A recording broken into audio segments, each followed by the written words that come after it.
अस्सलाम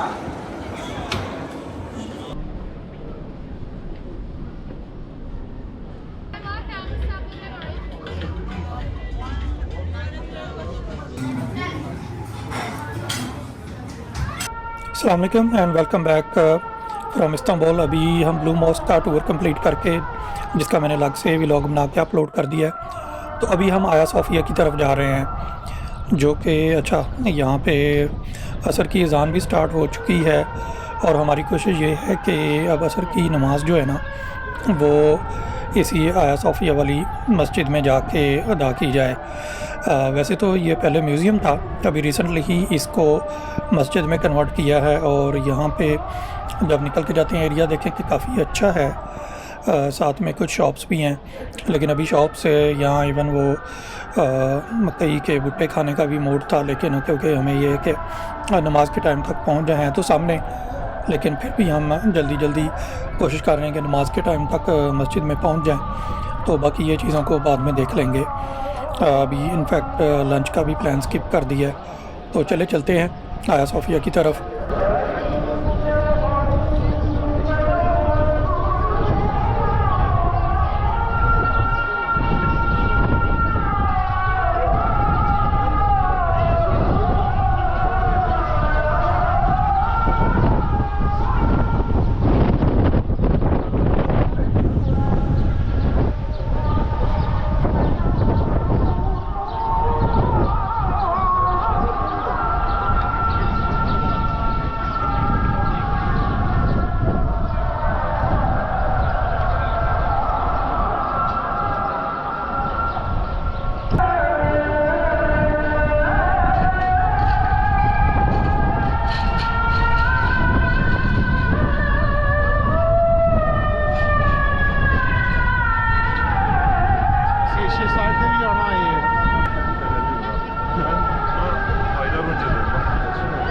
Reis. Ben yani bazı şeyler geldim arabayı buraya çektim.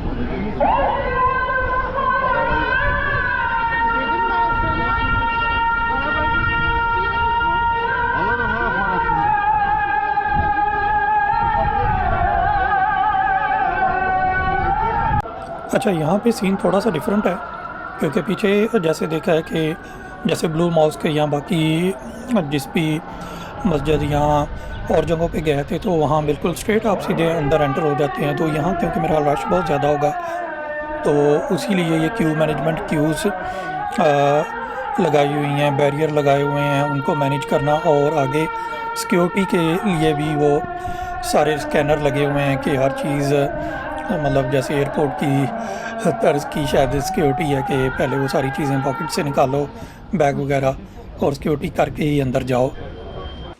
Security वैसे काफ़ी strict थी, एक चीज़ उन्होंने अच्छी तरह चेक की, लेकिन कोई अननेसेसरी तंग वगैरह नहीं किया। मतलब बाकी जैसे कैमरा, मोबाइल वगैरह वही टिपिकल कीज़ पॉकेट से निकालो। लेकिन ये था कि किसी को जैसे वो बाज़ार वगैरह में देखा था कि बस बरह नाम स्कैनर थे, आप अंदर से गुजरना चाहे गुजरो या साइड से गुजर जाओ, लेकिन यहाँ पे ऐसा कोई सीन नहीं था। हर किसी को प्रॉपरली स्कैन और चेक करके ही अंदर आने दे रहे थे। तो खैर चलें, ये आ गए हैं हम आया सोफिया। अच्छा, इसके बारे में थोड़ा सा बता दूँ कि ये पहले मेरा ख्याल चर्च था, चर्च से मस्जिद में कन्वर्ट हुआ और मस्जिद से फिर म्यूज़ियम बना, और अभी रिसेंटली कुछ साल पहले दोबारा इसको म्यूज़ियम से फिर मस्जिद में कन्वर्ट कर दिया गया है। खैर इसके ऊपर भी काफ़ी एक डिबेट है, तो आप भी अपना कमेंट दे के शेयर कर सकते हैं। ये चेक करें कि इसका मतलब एक फ़ील हो रहा है कि ये एक बहुत ही हिस्टोरिक बिल्डिंग है और बड़ी ही ज़बरदस्त और बहुत मैसिव साइज़ की। मतलब बाहर से शायद इतना लगता नहीं है, लेकिन जब अंदर एकदम से आए, स्पेशली ये जो हॉल है इसमें जब एंटर होते हैं तो पता चलता है कि ये कितनी बड़ी, कितनी मैसिव बिल्डिंग है। तो खैर हाँ, ये मैं कह रहा था कि बहुत ज़्यादा एक डिबेट चल रही होती है लोगों में कि इसको म्यूज़ियम ही रहने देना चाहिए था, मस्जिद बनानी चाहिए कि नहीं, और क्योंकि ये हिस्टोरिकली एक चर्च था तो चर्च में मस्जिद बनानी चाहिए कि नहीं। एनीवेज़, हर बंदे का अपना ओपिनियन होता है, तो अगर आप भी इस बारे में कुछ शेयर करना चाहें तो आप कमेंट्स में शेयर कर सकते हैं। कि आपका क्या पर्सनल ओपिनियन है इस बारे में कि इसको मस्जिद ही रहने देना चाहिए या म्यूज़ियम या कि किसी चर्च में मस्जिद बन सकती है कि नहीं।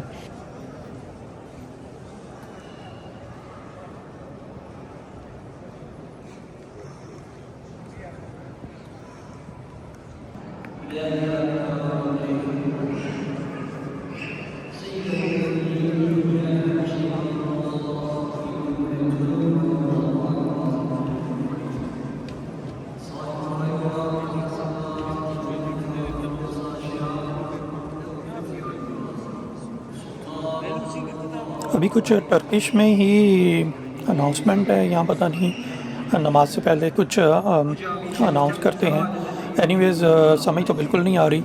अगर कोई टर्किश बोलने वाला ये वीडियो देख रहा हो तो हमें ट्रांसलेट करके बता सकता है कि क्या है। लेकिन जो खैर चीज़ समझ आ रही है वो ये है कि ये बहुत ही खूबसूरत जगह है। और वो ऊपर चेक करें कि जहाँ पे वो बिल्कुल कॉर्नर में कि वहाँ वो नज़र आ रहे थे आसार के, जैसे पहले चर्च, और वहाँ कुछ ऐसी पेंटिंग्स बनी हुई हैं कि जिनसे पता चलता है कि ये म्यूज़ियम या चर्च था। चलिए कामा स्टार्ट हो गई अभी। अब नमाज़ पढ़ के फिर बाकी बातें बाद में होती हैं।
अच्छा, इधर भी चेक करें, ये जो इसकी सीलिंग है ना, और साथ में जो दीवारें हैं उसमें काफ़ी जगहों पे तो पता नहीं कि पेंटिंग थी कि नहीं। अब देखें ये क्लियरली जो पेंटिंग है ये शो कर रही है कि ये डेफिनेटली पहले चर्च ही होगा। एक तो ये पिक्चर वो साथ में क्रॉस और कुछ लिखा भी डेफिनेटली वो आई थिंक ग्रीक लैंग्वेज में था। तो ये कंट्रास्ट वैसे अच्छा है कि ऊपर वो बाहर की तरफ वो पिक्चर लगी हुई है और अंदर उन्होंने चेंज करके डिफरेंट किया हुआ है। तो बिल्कुल ये जो एंड पे एक गैलरी सी है उसमें ये सारी इनकी हिस्ट्री भी लिखी हुई है।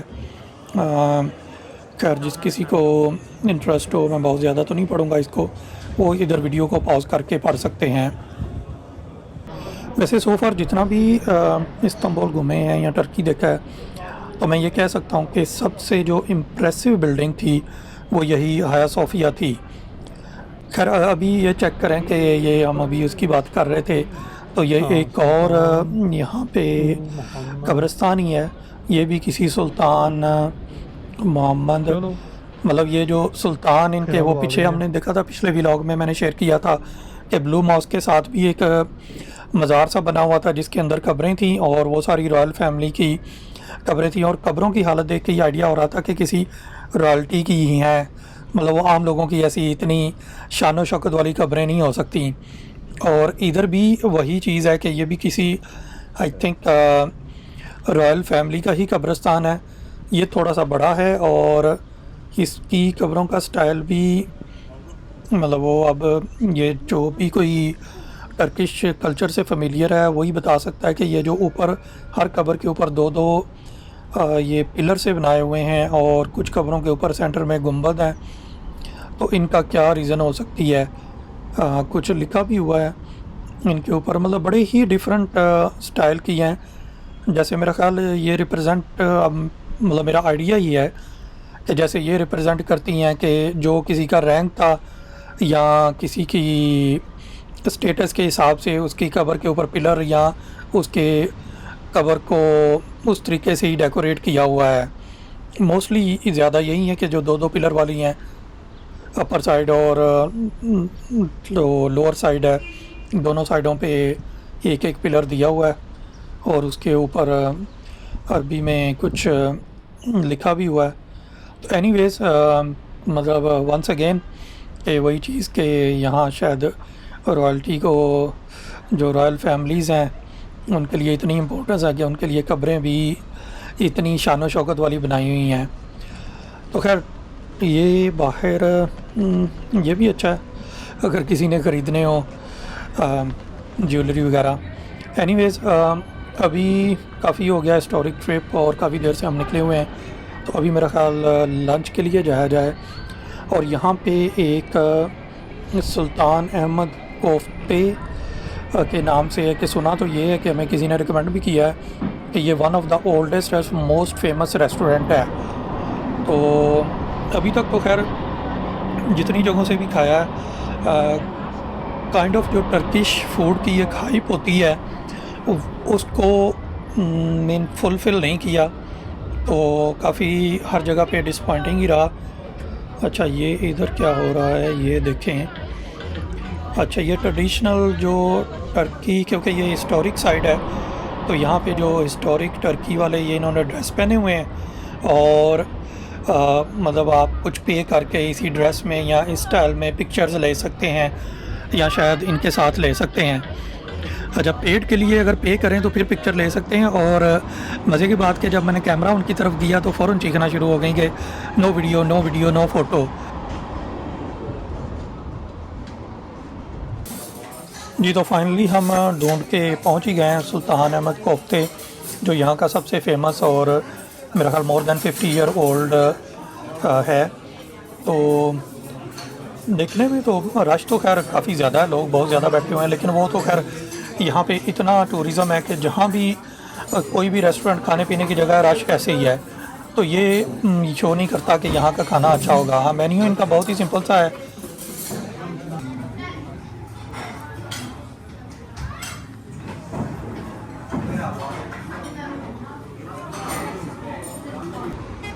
अच्छा खाना बस मैं कह सकता हूँ कि गुजारा ही था। जितनी हाइप और जितना जी फेमस है, जितना रिकमेंड किया गया था उसके लिहाज से बिल्कुल ही कुछ नहीं। एक तो सर्विंग इतनी ज़्यादा छोटी थी, मतलब प्राइस ठीक थी, रीज़नेबल थी, लेकिन उस प्राइस के लिहाज से जो सर्विंग थी वो इतनी छोटी और मतलब सॉस था साथ में, तो कबाब या कोफ्ते खाए गए हैं, वरना अगर वो चिली सॉस ना होता तो शायद उनको खाना एक मिशन ही होता। तो एनीवेज़ मे बी अभी हम काफ़ी घूम फिर रहे हैं, तो मे बी हमें ये जो सो फार खाने की हर जगह पे डिसपॉइंटमेंट ही हो रही है, शायद कहीं से मिल जाए कोई अच्छा तो हम वो खाएं। अभी खैर हम थोड़ा मॉडर्न इस्तांबुल साइड पे आ गए हैं, ये गलाटा पोर्ट का एरिया है। तो यहाँ पे क्या कुछ है ये हम आपके साथ अगले व्लॉग में शेयर करते हैं। तो मिलते हैं आपसे अगले व्लॉग में, तब तक अपना ख्याल रखिएगा, दुआ में याद रखें। टेक केयर, अल्लाह हाफिज़।